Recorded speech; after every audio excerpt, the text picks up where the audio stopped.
pada dirinya dari harta maupun kesempurnaan fisik. Falyanzur, maka hendaklah ia melihat ilaman seseorang huwa asfala minhu, yang berada di bawah tingkatannya di dalam urusan harta maupun kesempurnaan fisik.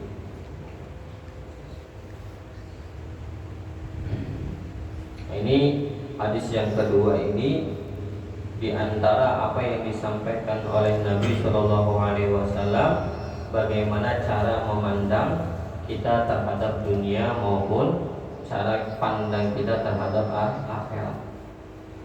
Dan juga Pak, terkait tentang Nabi Shallallahu Alaihi Wasallam menyampaikan obat di dalam rasa penyakit hasud.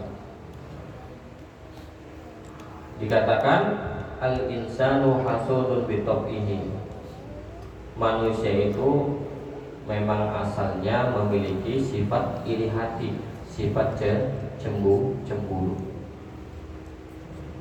Tabiat manusia itu apa? Orangnya itu iri hati ataupun cemburuan. Manusia hidup dalam keadaan bermasyarakat, kebanyakan mereka itu melihat orang yang lebih daripada diri mereka, melihat orang yang lebih kaya daripada inya, melihat orang yang lebih indah kesempurnaan fisik yang dimiliki orang tersebut daripada dirinya. Artinya Pak, kebanyakan dari manusia itu melihat orang lain yang dilihat orang yang lebih daripada dirinya. Pandangan orang yang seperti itu, yang melihat orang yang di atasnya, itu cara pandang dengan pandangan duniawi. Yang mana pandangan duniawi itulah yang akan menyebabkan timbul penyakit-penyakit hati di dalam diri seseorang. Orang lain memandang orang memandang orang lain, yang mana orang lain ini lebih daripada dirinya, apalagi di dalam urusan harta maupun kesempurnaan fisiknya. Maka apa? Akan timbul di dalam hati orang tersebut merasa kurang dengan apa yang inya miliki. Orang nih kebiasaannya memandang orang lain yang lebih tinggi kedudukan harta maupun fisiknya, maka timbul di dalam hatinya itu apa? Merasa kurang atas karunia yang dimilikinya. Ingin pengen mendapatkan lebih daripada yang ia miliki. Saking pengennya bisa menyebabkan ia melakukan sesuatu yang dilarang oleh Allah Subhanahu wa Ta'ala. Atau apa? Timbul nanti di dalam hatinya rasa iri, rasa ingin kenikmatan yang didapat oleh orang tersebut hilang dari dirinya. Sehingga apa yang disampaikan oleh Nabi ini merupakan salah satu obat kepada kita menghilangkan rasa hasud di dalam diri kita. Ini obat rasa hasud yang ada di dalam diri kita. Rasulullah memberikan suatu obat bagi kita agar kita tidak memiliki sifat hasud, menghilangkan rasa hasud yang ada di dalam diri kita. Yang pertama apabila kita memandang yang lebih daripada kita, sebelum timbul penyakit hati, sebelum timbul rasa iri terhadap orang tersebut, maka kita hendaknya memandang kepada orang yang ada di bawah kita, urusan harta maupun urusan fisik, kesempurnaan tubuh. Di dalam urusan harta, misalnya contoh kita ini orangnya sederhana. Jangan kita melihat orang yang sugih, Jangan melihat orang yang kaya di atas kita. Mengibaratkan orang kita kada berisi apa mobil, jangan yang kita lihat tuh orang-orang yang berisi mobil.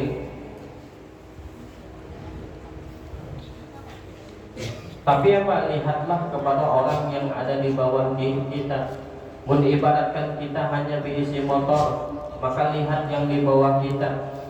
Banyak orang-orang itu yang kada berisi motor.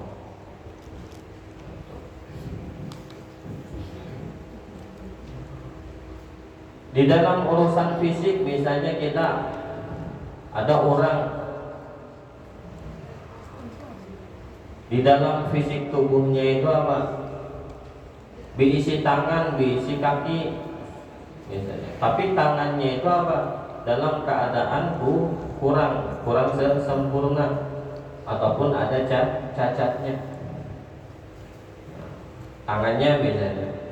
Maka jangan melihat orang yang memiliki fisik sempurna yang apa? Bisa semuanya tangan maupun kakinya itu digerakkan ataupun yang lain.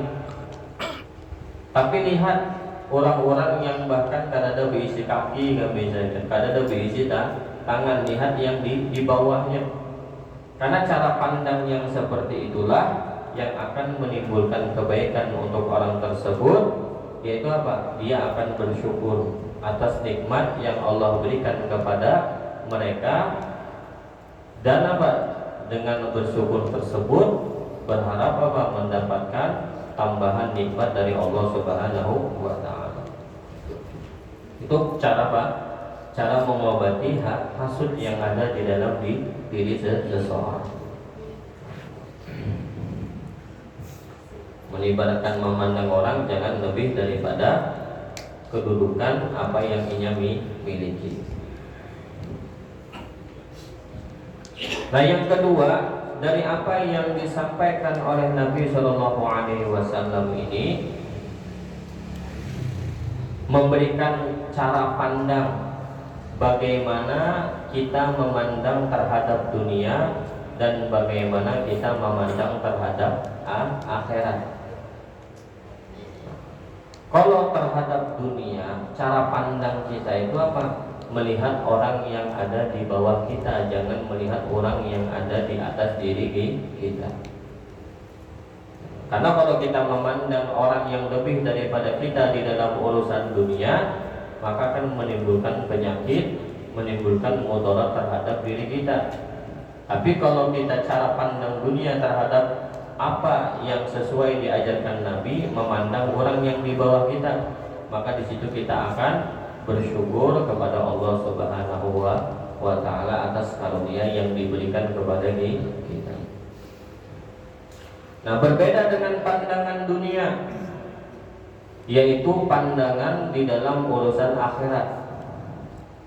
Kalau di dalam urusan akhirat, di dalam urusan ibadah, seseorang itu hendaknya melihat, memandang orang yang di atasnya di dalam urusan ibadah. Jangan melihat orang yang ada di bawahnya. Kita diberikan taufik bisa melaksanakan sholat dengan rajin, 5 waktu digawi. Nah, jangan yang kita pandang tersebut apa? Orang yang di bawah kita, orang yang kadang menggawi sholat tapi bolong. Nah, jangan orang yang dipandang orang yang di bawah kita. Itu bukan seperti itu kalau memandang di dalam urusan ibadah akhirat. Yang dipandang itu orang yang lebih daripada kita. Sama kita rajin sholat 5 waktu, ada yang di atas kita. Sholat 5 waktu berjamaah, sholat 5 waktu di awal waktu.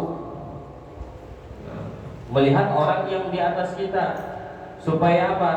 Agar kita selalu tidak merasa cukup atas ibadah yang kita gawi kepada Allah Subhanahu wa ta'ala. Melihat orang yang di atas kita di dalam hal ibadah akhirat, maka Pak, kita akan senantiasa istiqomah dan senantiasa bagaimana caranya memperbanyak beribadah untuk mendekatkan diri kepada Allah Subhanahu wa taala. Itu cara pandang di dalam urusan ibadah maupun akhirat.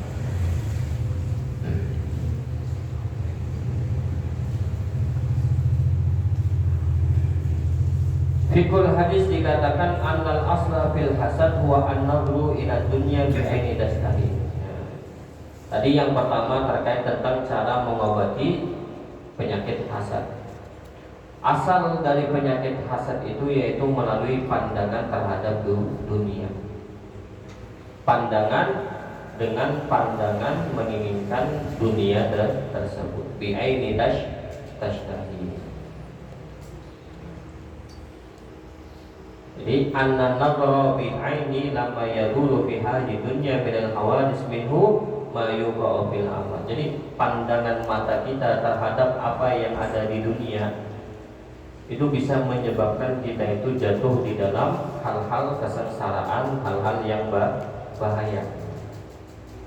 Tapi apabila kita juga melihat dunia itu ada kalanya bisa mendapatkan yarfa'u li ala darajat, menaikkan derajat kita di sisi Allah. Itu cara pandang dunia. Apa yang kita lihat di dunia ini bisa menyebabkan kesengsaraan. Ada kalanya memandang dunia ini bisa mengangkat derajat kita.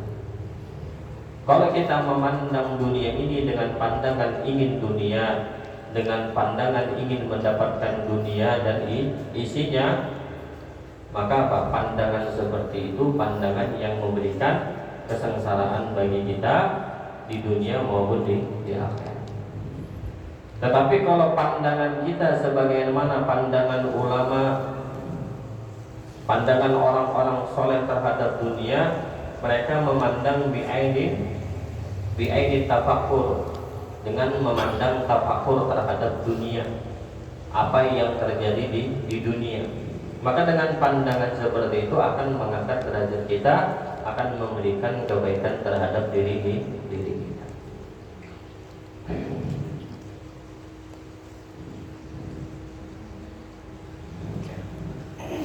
Al-ilajun nabawi asy-syarif ad-da'u mahabbatad dunya wal hasad. Tadi di dalam hadis ini Nabi memberikan suatu resep obat akan penyakit cinta dunia dan hasad. Jadi kalau merasa di dalam diri kita ada cinta terhadap dunia, karena kalau cinta dunia itu boleh-boleh aja, tapi jangan sampai dunia itu mengalahkan atau menguasai hati kita. Ujar ulama tuh cinta dunia itu boleh, tapi tempatkanlah dunia itu di tempatnya. Melibatkan kita, tempatkan dunia itu di tangan, jangan ditempatkan di hati.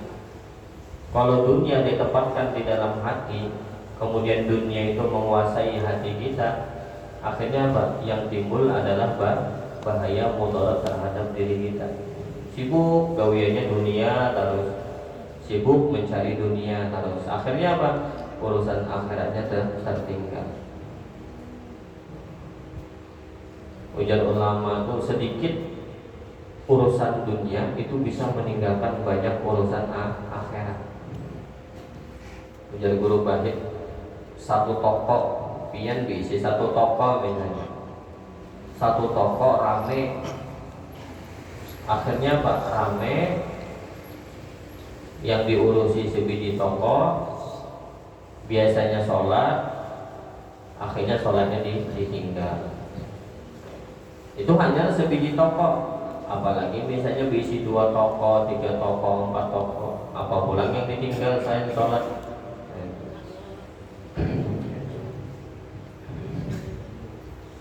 Jadi itu obatnya mahabbatud dunya, sebagaimana yang disampaikan Nabi melihat orang yang di bawah kita. Dan juga obat tentang penyakit hasad, yaitu memandang orang yang ada di bawah kita. Jadi 2 hal yang bisa kita dapat ambil pelajaran di dalam hadis kedua, yaitu dengan apa yang disampaikan oleh Nabi Shallallahu Alaihi Wasallam terkait tentang obat penyakit hasud yang ada di dalam diri manusia, dan juga bagaimana Nabi Shallallahu Alaihi Wasallam mengajarkan cara pandang kita di dalam urusan dunia dan di dalam urusan akhirat.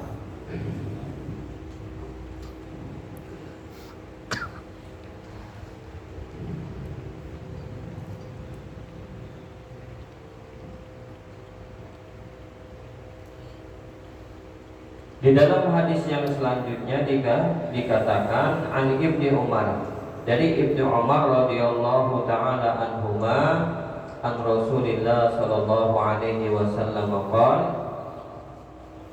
arba'un man kunna fihi kana munafiqan khalisan wa man kanat fihi khoslatun minhun kanat fihi khoslatun minan nifaq hatta yada'aha. Idza tumina khana wa idza haddatsa kadzaba wa idza ahada ghadara wa idza khasama fajara. Di dalam hadis selanjutnya Rasulullah Shallallahu Alaihi Wasallam bersabda, arba'un, 4 perkara. Barang siapa ada di dalam dirinya 4 perkara ini, maka orang itu adalah orang munafik yang murni. Dan barang siapa yang di dalam dirinya ada 1 perkara dari 4 perkara ini, maka ada di dalam dirinya 1 tabiat minan nifaq, dari orang munafik. Hatta yada'aha, sampai ia meninggalkannya. Apa? Idza tumina khana, jika ia diberikan amanah, dipercayai, khana, maka dia berkhianat. Wa idza haddatsa kadzaba, dan jika dia berbicara, kadzaba, dia berbohong. Wa idza ahada, dan jika ia berjanji, saling berjanji, dia tidak menepati janji. Wa idza khasama, dan ia bertengkar, jika ia bertengkar, fajara, maka dia berbuat kecurangan. Ini hadis yang ketiga terkait tentang kemunafikan. Alamatun nifaq. Nah, sebelum kita memasuki apa yang disampaikan Nabi ini, kita memahami dulu apa sih yang disebut an-nifaq. Dikatakan an-nifaqu asasus syarr. Nifaq ini, kemunafikan ini asas dari kejelekan. Wa huwa ayyuzhirul khair wa yubtinasy syarr. Kemunafikan itu apa? Seseorang menampakkan kebaikan dan menyembunyikan kejelekan. Zahirnya baik, bagus, tapi di dalamnya kada baik. Itu an-nifaq.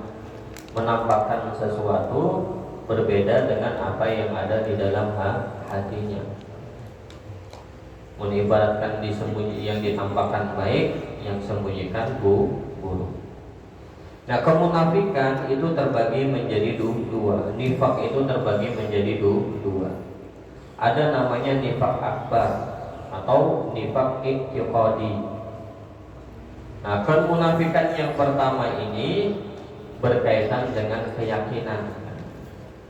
Orang menampakkan zahirnya dia Islam, menibaratkan di hadapan kaum muslimin, di hadapan orang muslim, dia katakan ia Islam. Tetapi di dalam hatinya menyembunyikan kekufuran. Yang dia tampakkan Islam, tapi yang dia sembunyikan kada Islam. Nah, nifaq yang seperti ini, yang pertama tadi, itu menyebabkan pelakunya keluar daripada Islam. Mun ibaratkan inya kada bertaubat, maka dia akan dimasukkan oleh Allah ke dalam neraka, kekal di dalam neraka yang paling bawah. Itu yang pertama, nifaq akbar atau nifaq i'tiqadi. Ini terkait tentang keyakinan.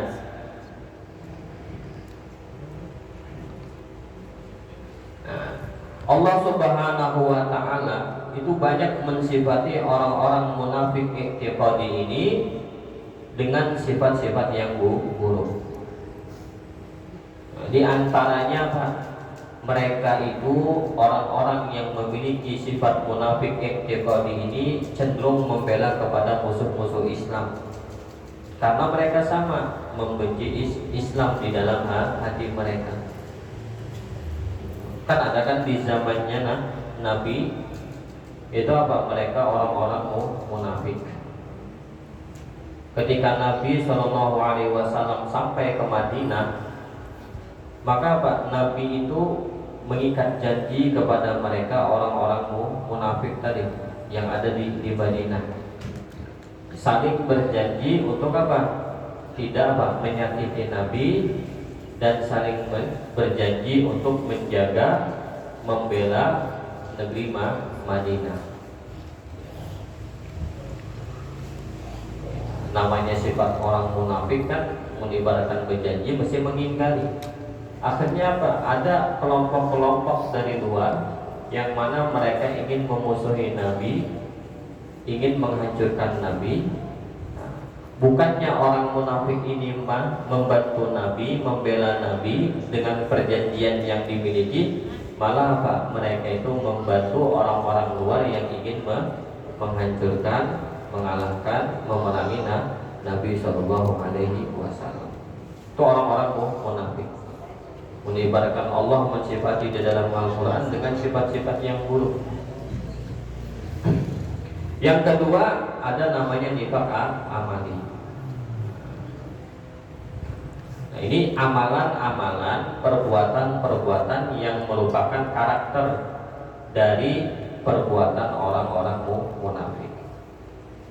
Ada orang muslim yang benar-benar muslim tapi melakukan perbuatan-perbuatan yang merupakan perbuatan-perbuatan orang munafik. Nah, inilah nanti yang disebutkan di dalam hadis, yaitu apa? Nifaqul amali, perbuatan-perbuatan yang menjadi karakter orang-orang munafik. Yang mana karakter ini sangat berbeda dengan perbuatan orang-orang yang benar Islam, beriman kepada Allah Subhanahu wa taala. Untuk melanjutkannya di pertemuan akan datang. Nah, semoga apa yang ulun sampaikan ini bermanfaat, dan semoga kita bisa mengamalkan dengan apa yang disampaikan oleh Nabi Shallallahu Alaihi Wasallam di dalam hadis Nabi Shallallahu Alaihi Wasallam, dan semoga kita senantiasa disehatkan oleh Allah Subhanahu wa taala, panjang umur, sehat walafiat, dan semoga juga sebagaimana diri kita disehatkan oleh Allah, keluarga kita, sahabat kita, dan orang-orang yang kita cintai. Alhamdulillah wa la wa ila Muhammadin sallallahu alaihi wasallam. Al-Fatihah. Alhamdulillahirabbil alamin. Iyyaka na'budu wa iyyaka nasta'in. Ihdinas siratal mustaqim. Shiratal ladzina an'amta 'alaihim. Amin amin ya rabbal alamin. Alhamdulillahi rabbil alamin. Wassalatu wassalamu ala sayyidina Muhammadin wa ala ali sayyidina Muhammadin. Allahumma fa'alna bima 'allamtana wa 'allimna ma yanfa'una wa ta'ala rabbal alamin. Allahumma inna nastaghfiruka ma akhtana fardna ilayna ila ajatina ya Allah. Allahumma sur 'uyubana wa 'uyuba mu'allimina 'anna wa la tu'ti barakata minna. Allahumma ja'al jum'ana marhuma wa tabarakana bi badina wa la taj'al fina wa la ma'asyikin wa la maruma. Wa sallallahu ala sayyidina Muhammadin wa ala alihi wa sahbihi. Walhamdulillahi rabbil alamin. Taqabbalallahu